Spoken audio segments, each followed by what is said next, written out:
Kalau kita ngomong kalau kita bicara profesional, kelas 2 SMP saya sebenarnya udah profesional. Karena kelas 2 SMP adalah pertama kali saya mendapatkan gaji dari sepak bola. Gaji saya ketika itu adalah 15.000. 12.000 diantaranya dihabiskan untuk ganti kaca yang pecah di sekolahan. Teman saya jadi saksi itu. Betul. Jadi kan saya pemain bola yang bagus ya ketika itu. Lewat. Saya tendang. Kipernya kiper kampung lewat.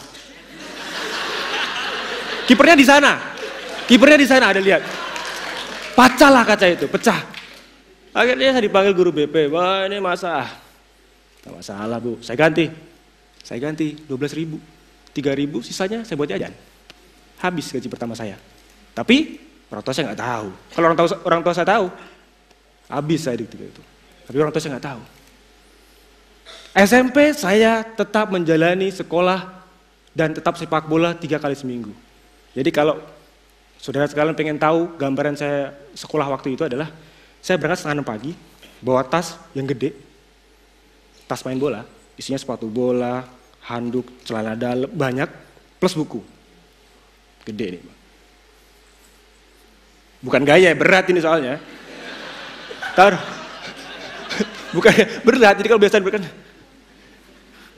gitu, bukan gaya, berat.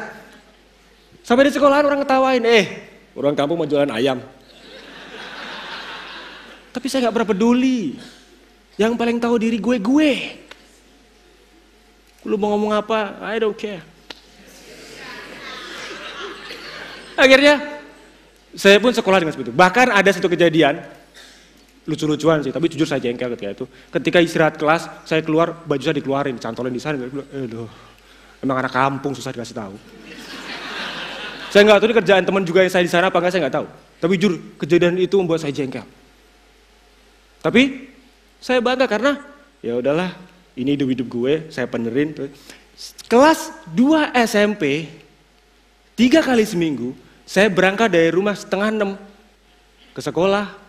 Sekolah jam 7, selesai jam setengah 2. Setelah itu saya berangkat ke sebuah perempatan, namanya perempatan Jetis. Di sana ada mie ayam juara dunia. Kayaknya kalau saya suka kuliner wajar ya, dulu saya suka kuliner. Ada mie ayam juara dunia. Di sana saya makan mie ayam, makan siang, setelah itu saya berangkat ke Ungaran naik bus. Tujuan saya ketika itu adalah satu, menghemat biaya. Kenapa? Karena ketika itu, nggak tahu kalau sekarang masih ada ya, ketika itu setiap penumpang yang pakai baju sekolah bayar 50%.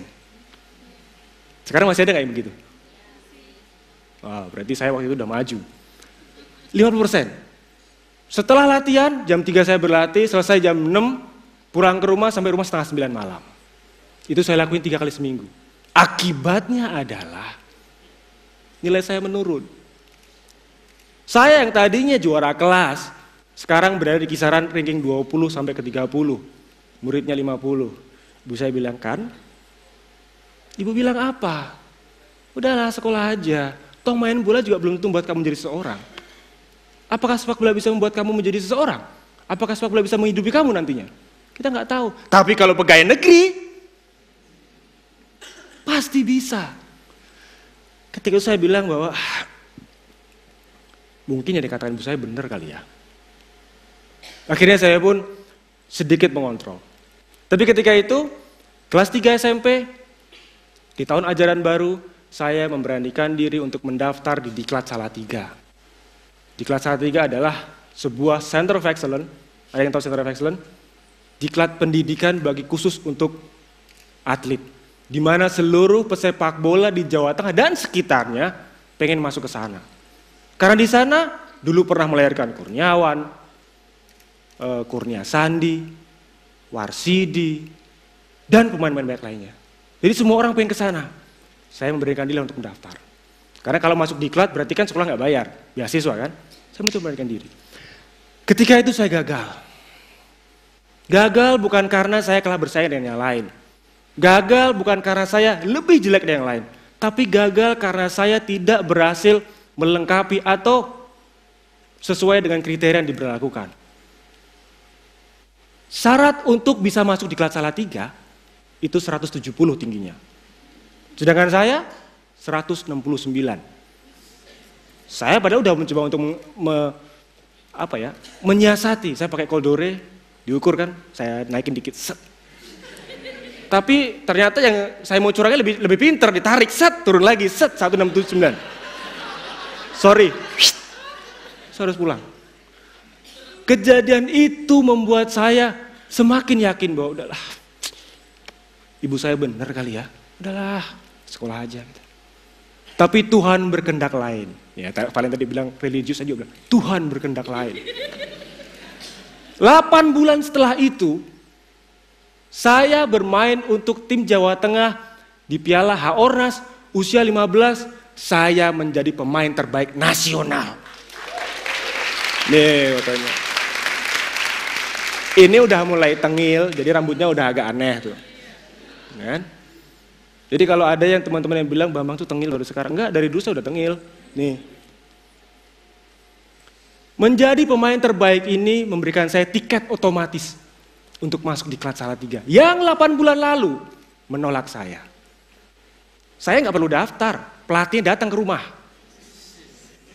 Pemain terbaik. Wajar dong. Tepuk tangan boleh, nggak apa-apa. Pelatih datang ke rumah, dia bilang, Pak Misran, bapak saya namanya Misran, Pak, itu yang kayak itu pasti teman saya tuh. Dia bilang bahwa, Bambang masuk di Klat deh. Lah kan kemarin tolak, nggak ada satu spot buat dia.